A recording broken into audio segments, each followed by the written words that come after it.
Graça e paz, amados.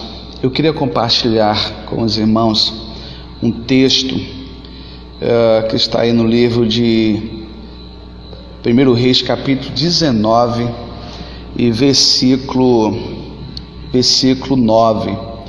1 Reis 19, verso 9, que diz assim: Aí entrou numa caverna onde passou a noite, e eis que ele veio a palavra do Senhor e disse: O que fazes aqui, Elias? Eu queria compartilhar com os amados esse texto a partir dessa pergunta que Deus faz a Elias, O que fazes aqui, Elias? É interessante essa pergunta, porque Deus é um Deus onisciente. Salmo 139 fala sobre o poder onisciente de Deus, um Deus que sabe todas as coisas, vê todas as coisas, um Deus que não dá para se esconder dele. E Deus faz a pergunta: o que você faz aqui, Elias? É uma pergunta interessante.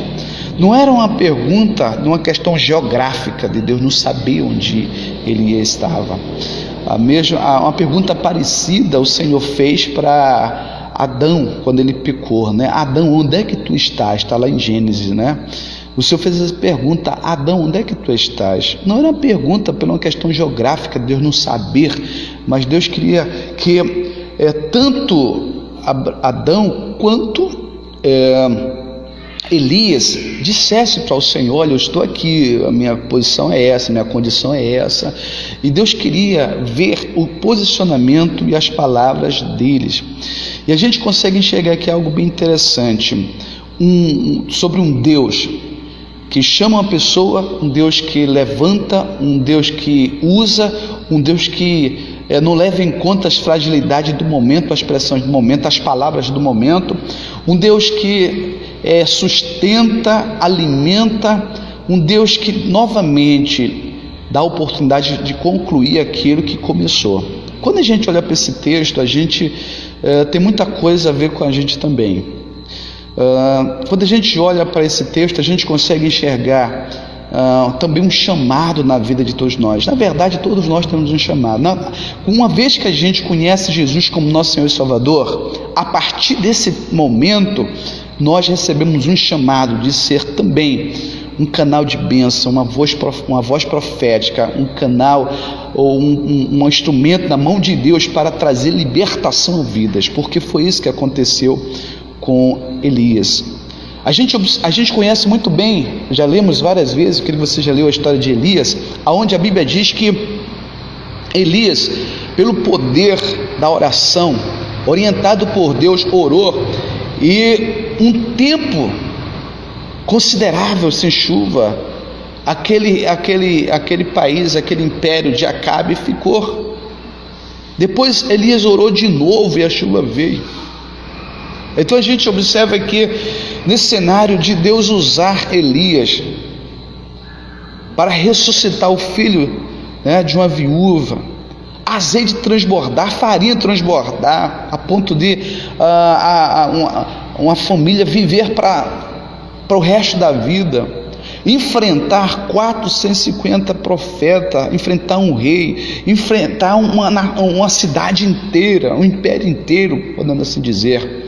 E por causa de uma palavra, a Bíblia fala que ele teve medo, ele correu, e a Bíblia fala aí, que ele foi para o deserto, aí no início aí do capítulo 19, e ele pediu a morte. Ele disse: Senhor, chega, eu quero morrer. Quantas vezes a gente esquece do que Deus fez na nossa vida? Quantas vezes estamos igual a Elias? A gente esquece de quem nos chamou, a gente esquece como tantas coisas aconteceu através do poder de Deus na nossa vida, e por um momento, por causa de um momento, uma palavra, a gente esquece de tudo aquilo que Deus fez e se isolamos no nosso meio e até mesmo desejamos a morte. Elias viveu essa crise, desejou a morte. E é interessante que nessas palavras de Elias: Senhor, não quero mais viver, não sou igual aos meus antepassados, eu não tenho a base, eu não tenho a estrutura Mas a Bíblia diz que Deus olhou para aquele cenário e não considerou as palavras daquele servo. Sabe por quê? Porque quando Deus chama, Deus não se arrepende. Deus não ficou equivocado com respeito ao chamado de Elias. Deus não se equivocou quando Ele te chamou, quando Ele te salvou. Se Deus te levantou na sua casa, no seu ministério, é porque Ele sabe muito bem que você tem capacidade sim de ser usado. Se Deus te chamou, é porque Ele sabia que tinha algo poderoso para usar na sua vida, e você fazia parte do projeto dele. Deus não se equivocou. Elias vai lá e diz: Senhor, não sou igual aos meus pais. A Bíblia fala que Deus não levou em conta aquele momento ali, aquelas palavras. E a Bíblia diz aí no versículo 5 e no versículo 7 que Deus envia o anjo para alimentar Elias. Deus já envia anjo, e o anjo leva pão e água para Elias. É interessante que quantas vezes, por um momento, a gente se frustra, a gente tem medo, a gente se cansa, sentimos o fardo tão pesado, sentimos um peso da responsabilidade, sentimos um medo das coisas que porventura pode nos alcançar, porque a palavra de Jezabel foi: olha, eu vou te matar, assim como você fez com os meus profetas. Está aí no versículo 1 do capítulo 19. Eu vou fazer com você, vou tirar também a sua vida. Uma palavra que porventura foi liberada, e ele começou a pensar: se de fato ela me alcançar, ela vai acabar comigo. Esquece quem é Deus, esqueceu o que Deus fez, quem é Deus na vida do profeta, na vida dele. Às vezes a gente vive esse cenário, e às vezes a gente, mesmo nesse cenário, Deus continua cuidando da gente. Não sei qual é o momento que você está agora, não sei o que é que você está fazendo aí prostrado na caverna com medo. Há uma palavra para você nessa noite. A palavra é: o que você faz aí? O que você faz aí?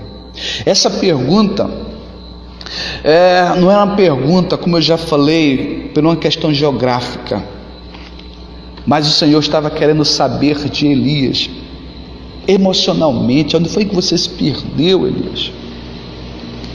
Você se perdeu no seu medo, você tirou os olhos daquilo que eu já fiz, Elias. Aonde é que você está? Aonde você se perdeu? Você se isolou na caverna da decepção, do medo, da tristeza, da incapacidade. Qual é o ambiente a qual você está hoje? Porque as perguntas do Senhor para ele foi essa: o que você faz aí? Você se isolou aí? O que é que você está fazendo aí? Deus tem uma obra para realizar. Deus conta com você, Deus conta comigo, Deus conta com você, homem de Deus, mulher de Deus. Deus conta conosco. Talvez, quantas palavras nós já liberamos dessa natureza: Senhor, eu não sou capaz, eu me sinto um fracasso, eu me sinto um fracassado. Senhor, olha, o momento é de medo. Mas há uma pergunta que o Senhor está fazendo: o que você está fazendo aí com esses pensamentos? E a Bíblia fala que Elias vai lá e fala para o Senhor, versículo 9, né? O Senhor pergunta, o versículo 10, ele fala: Senhor, eu tenho sido tão zeloso, eu fui cuidadoso com o Senhor, olha, eu fui fiel, olha, eu temi ao Senhor, não me curvei diante de nada, Senhor, olha, e tantos se curvaram, muitos foram mortos, Senhor, olha, e só eu sobrei. Aí o Senhor: tá certo, Elias. Depois no versículo 13, Deus vai lá e pergunta de novo: o que faz aí, Elias? Elias novamente fala: Senhor, eu fui tão zeloso com respeito ao Senhor, olha, mataram teus profetas, eu sobrei, muitos se curvaram, só eu restei. Aí o Senhor fala: olha, Elias, deixa eu falar um negócio para você. Existe muito que não se renderam, não se curvaram, não foram mortos. Talvez Elias estivesse esperando a seguinte expressão: da parte de Elias, eu reconheço que o fardo é realmente pesado. Talvez Elias estivesse esperando o Senhor acalentar e dizer assim: Elias, realmente eu acho que você não dá para continuar, realmente eu acho que você já concluiu. Talvez Elias estivesse esperando uma palavra do Senhor dessa seguinte natureza: Elias, está certo, Elias, eu entendo, tá bom, então você pode ficar à vontade. Mas não.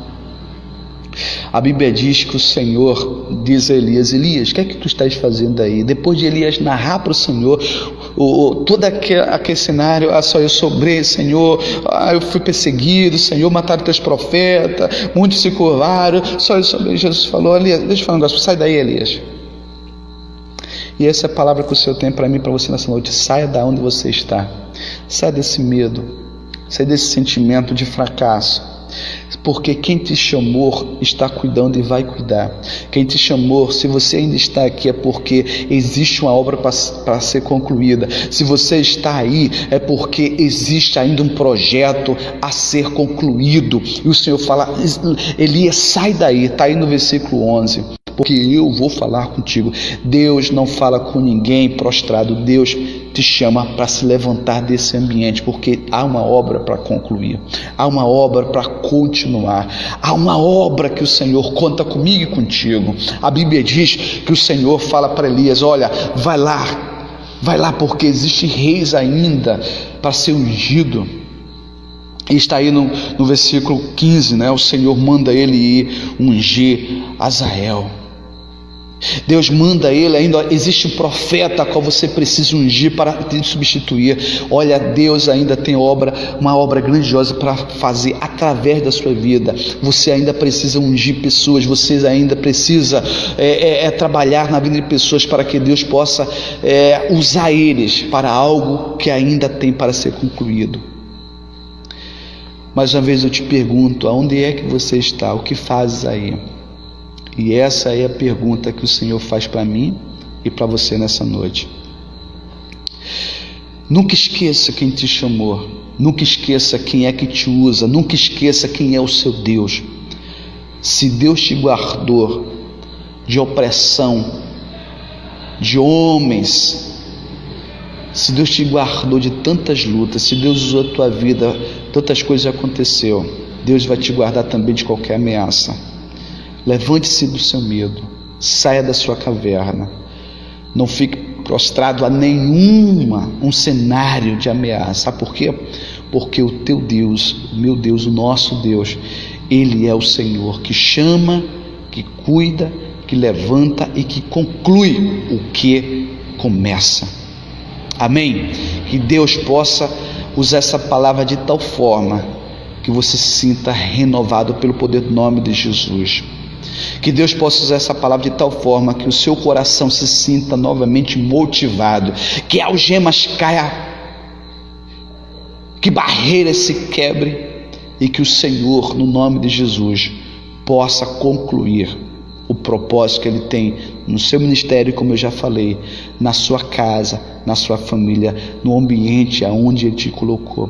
Deus te abençoe, que a paz do Senhor seja contigo, no nome de Jesus.